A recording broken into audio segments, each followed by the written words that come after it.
Sejam todos bem-vindos de volta aqui ao canal do Professor Eduardo Calvert. Aqui é um canal em que a gente fala sobre processo civil, só processo civil. Essa é a última aula que a gente vai dar dessa série de 3 aulas que a gente fez sobre o tema revelia. Vamos lá, hoje a gente vai falar sobre as possibilidades de atuação do réu revel no processo. Tem bastante coisa que o réu revel pode fazer, então vem com a gente que tem coisa legal para falar.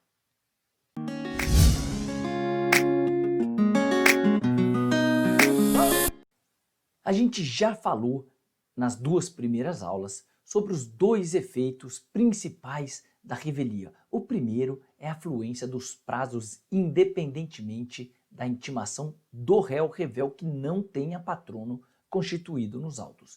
E o segundo é aquele famoso efeito da presunção de veracidade dos fatos afirmados pelo autor na inicial. Agora, eu sou advogado do réu, ou fui contratado depois de já ultrapassado o prazo para apresentar a defesa, ou, na pior das hipóteses, ou pior do cenário para o advogado, perdi o prazo para apresentar a contestação. Quer dizer o quê? O réu tem que sentar e esperar o processo e os pedidos do autor serem julgados procedentes? Não tem o que o réu revel possa fazer no processo, tem muito o que ele pode fazer no processo. Olha lá, artigo 346, parágrafo único do CPC, o revel poderá intervir no processo em qualquer fase, recebendo-o no estado em que se encontrar. Quer dizer o quê? A partir do momento em que o réu revel constitui advogado nos autos, ele pode participar ativamente do processo. Qual é o problema aqui? Então ele já afasta primeiro aquele efeito que a gente falou, que é o efeito da contumácia. A gente explicou que contumácia é uma coisa, revelia é outra, muito embora o Código de Processo Civil trate tudo como revelia. Mas a gente afasta aquele efeito da contumácia, aquela ideia de tocar o processo sem intimar o réu e sem, portanto, a sua participação. Afastei o efeito da contumácia. O que o réu revel pode fazer? Primeira constatação importante, olha o que o parágrafo único do 346 fala. Ele fala o quê? O réu recebe o processo no estado em que o processo se encontra. Quer dizer o quê? Quer dizer que ele não volta atrás nas preclusões. A gente não falou que o réu ele tem um ônus de contestar? Ele tem um ônus de, na contestação, impugnar especificamente cada um dos fatos que tenham sido afirmados pelo autor. Essa possibilidade, essa faculdade do réu que representa um ônus, precluiu. Ele não pode mais fazer a impugnação especificada dos fatos afirmados pelo réu e, portanto, tudo aquilo que o réu afirmou é presumido verdadeiro. Mas e aí? Eu apresento ou não apresento a contestação? Réu revel apresenta a contestação ou não? Sob o ponto de vista da defesa, a resposta é sim, não só pode, como deve. Tecnicamente, essa peça que o réu vai apresentar é a contestação? Não é a contestação. Por quê? Porque a oportunidade de contestar precluiu. Mas ele pode se manifestar, ele pode participar do processo, então apresente sim a sua contestação, porque tem uma série de matérias que o réu pode veicular na contestação ou em qualquer manifestação posterior que o juiz pode conhecer de ofício e ele vai poder participar ativamente do processo. Mas o que ele pode fazer? Produzir prova, então ele traz contestação e traz documentos. Tranquilo entendimento que contestação intempestiva não deve ser desentranhada do processo. Então, tranquilamente, às vezes a gente vê o autor falar, opa, o réu é revel, apresentou contestação, desentranhe-se a contestação e os documentos. Já aconteceu? Se procurar aí, vai achar exemplo de um juiz que determinou o desentranhamento da contestação, mas é tranquila jurisprudência, no sentido que isso não acontece. Fica a contestação, ficam os documentos. Então, o réu apresenta contestação, o réu apresenta os documentos. O que ele pode trazer de argumento nessa contestação intempestiva que o juiz vai ter que conhecer? Vamos lá. A ideia é qual? Tudo que o juiz conhece de ofício, tudo que o juiz pode conhecer de ofício, o réu vai trazer, então, para que o juiz analise aquelas matérias de defesa. Primeira delas, argumentação jurídica. A gente conhece, né, essas regras, iura novit curia, no sentido de que o juiz conhece o direito, o juiz aplica o direito, e da mihi factum dabo tibi ius, no sentido de que as partes trazem os fatos ao processo, mas o juiz pode aplicar o direito a esses fatos de forma livre. Ele pode aplicar o entendimento jurídico diverso daquele proposto pelas partes no processo. Então, tudo que seja argumentação jurídica, o réu vai trazer na contestação ou nessa peça que ele apresentou intempestivamente, e isso vai ter que ser conhecido pelo juiz. Eu não falei lá em cima que o juiz conheceria de ofício essa questão, ou seja, ainda que ele entenda que os fatos afirmados pelo autor são verdadeiros, ele pode julgar improcedente o pedido, por quê? Porque ele entende que a consequência jurídica proposta pelo autor àqueles fatos, ela não é verdadeira, ela não é correta, ou seja, ainda que seja tudo verdade, eu julgo improcedente o seu pedido. Então a primeira coisa que o réu pode fazer é argumentos jurídicos, ele vai sempre poder trazer na sua contestação intempestiva. O que mais ele pode trazer na contestação intempestiva que o juiz vai ser obrigado a conhecer? Pressupostos de admissibilidade do julgamento de mérito. Quais são? Pressupostos processuais de existência e de validade e condições da ação. O juiz pode conhecer de ofício, então o réu pode trazer a análise do juiz independentemente do prazo da contestação. Pode falar então sobre incompetência absoluta, ou pode falar sobre problemas de representação, falta de capacidade, pode falar de legitimidade, pode falar de interesse processual. O juiz vai ter que conhecer de tudo isso se o réu trouxer para a sua análise numa manifestação posterior. Além de pressupostos de admissibilidade, na verdade, praticamente todas aquelas defesas que a gente considera defesas processuais do réu, elas vão poder ser trazidas na contestação intempestiva. Tem duas exceções no artigo 337. O que o juiz não pode conhecer de ofício em matéria processual? Incompetência relativa, convenção de arbitragem, está lá no 337. Fora essas duas, todas as demais matérias processuais o juiz conhece de ofício e por isso o réu vai poder trazer numa contestação intempestiva. Conexão, incompetência absoluta que eu falei, indevida concessão da gratuidade, valor da causa, né? Erro no impugnar o valor da causa, o réu vai poder fazer, ainda que de forma intempestiva, toda e qualquer defesa de natureza processual. Além das matérias de natureza processual, existem matérias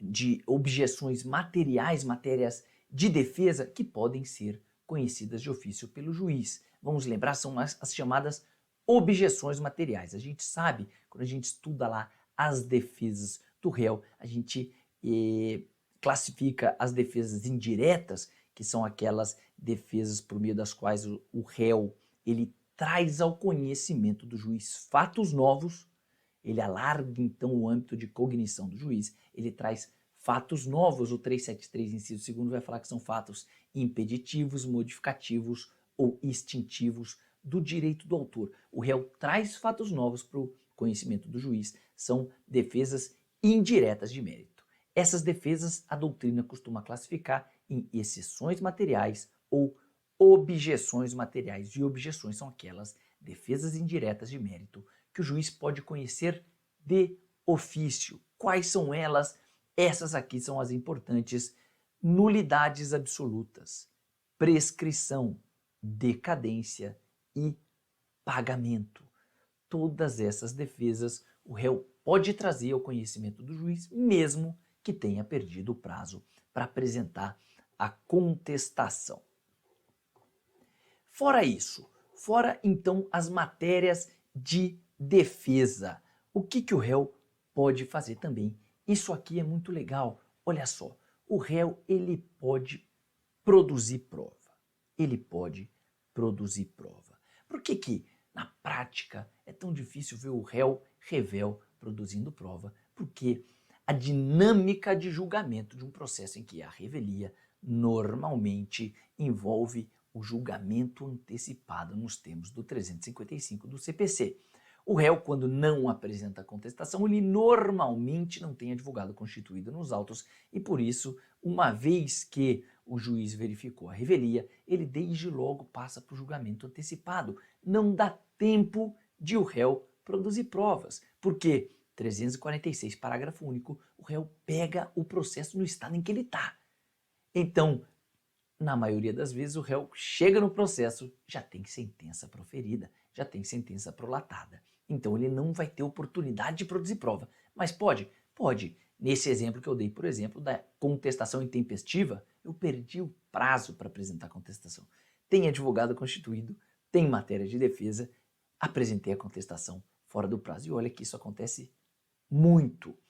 Vai poder produzir prova? Vai poder produzir prova nos termos do 349. Olha lá o que fala o 349. Ao réu revel será lista a produção de provas contrapostas às alegações do autor, desde que se faça representar nos autos a tempo de praticar os atos processuais indispensáveis a esta produção. É aquela ideia de eu não volto atrás no processo, o que precluiu, eu não consigo voltar atrás no sistema de preclusões. Mas se eu cheguei a tempo de produzir prova, eu vou poder produzir prova nos termos do 349. Atenção a esse detalhe. O que o 349 fala? Olha lá, produção de provas contrapostas às alegações do autor. Isso aqui é um detalhe importante. Olha lá, esses dias eu julguei um processo que era uma ação de despejo, pedido de rescisão, né, do contrato de locação, despejo e condenação ao pagamento dos aluguéis vencidos e vincendos. O réu perdeu o prazo da contestação, mas apresentou contestação intempestiva. Qual era a matéria de defesa dele na contestação? Ele não negava os fatos afirmados pelo autor. Quais fatos? Existe o contrato de locação, eu sou inquilino, o valor do aluguel é aquele mesmo, as condições são essas e eu deixei de pagar os aluguéis apontados pelo autor na inicial. Nada disso foi controvertido. O que o réu alegava? Mais excelência, o imóvel não está servindo ao fim a que se destina. Ele apontava ali qualquer tipo de problema na relação locatícia e qualquer tipo de dificuldade de usar o imóvel para o fim a que se destina. Ele apontava ali uma exceção do contrato não cumprido. Pode produzir prova sobre essa alegação de defesa? Olha lá. Ele poderia produzir prova nos termos do 349 para contrapor os fatos afirmados pelo autor. Então, se ele falasse, juiz, eu paguei, ele poderia produzir prova, que o autor afirmou, não pagou. Ou ele poderia falar, juiz, não existe contrato de locação, na verdade, esse contrato aqui é um comodato. Poderia, porque ele está negando o fato constitutivo do direito afirmado pelo autor. Mas ele pode trazer essa defesa de mérito indireta, que é uma exceção, não é uma objeção. O juiz poderia conhecer de ofício a exceção do contrato não cumprido? Ele não pode conhecer de ofício e por isso o réu não pode produzir prova sobre esse fato, porque ele não pode alegar esse fato, ele não pode trazer esse fato e alargar o âmbito de cognição do juiz, porque precluiu a oportunidade para ele fazer isso. Então atenção, 349, réu revel pode produzir prova, desde que seja para contrapor os fatos afirmados pelo autor na inicial, nunca para alargar o âmbito de cognição do juiz e trazer novos fatos para o conhecimento do juiz. Ele só vai poder trazer novos fatos para o conhecimento se forem aquelas matérias que o juiz conhece de ofício. Aí sim ele vai poder trazer novos fatos para o conhecimento do juiz. Então, 349 prevê a possibilidade de produção de prova pelo réu, mas traz ali uma limitação que é importante a gente entender essa limitação. Mas o que o réu revel pode fazer para terminar aqui? Depois da contestação, o que o réu pode afirmar? Que ele pode trazer de novo depois da contestação. 342, depois da contestação, só é lícito ao réu deduzir novas alegações quando é uma exceção à concentração da defesa, relativas a direito ou fato superveniente. Então, aquilo que disser respeito a direito superveniente ou a fato superveniente, tanto o réu não revel, quanto o réu revel vão poder trazer ao conhecimento do juízo, porque não está afetado pela preclusão da oportunidade de contestar. É fato novo.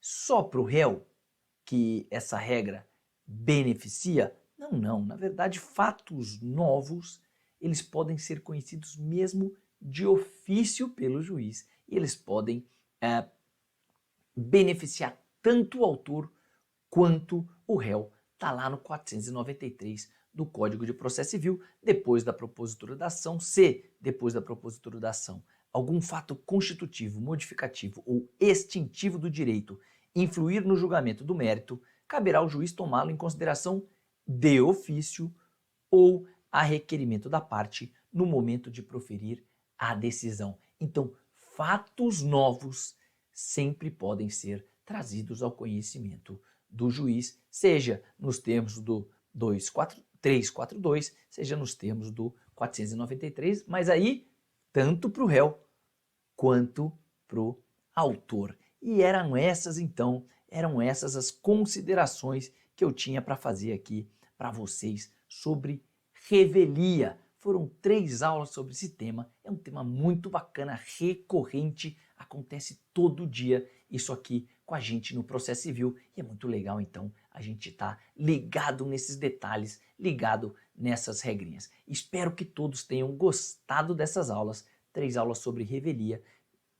Se inscreve aí no meu canal do YouTube, porque de vez em quando aparece um assunto legal que eu gosto de fazer, umas aulas, vídeos, e a gente vai conversando aí também. Fique à vontade para propor temas, mandar conversar com a gente aqui pelo YouTube ou acessa lá o meu canal também no Instagram, @EduardoCalvert no Instagram, e a gente se vê por lá, vai ser um prazer te receber lá. Então, muito obrigado pela audiência e até a próxima.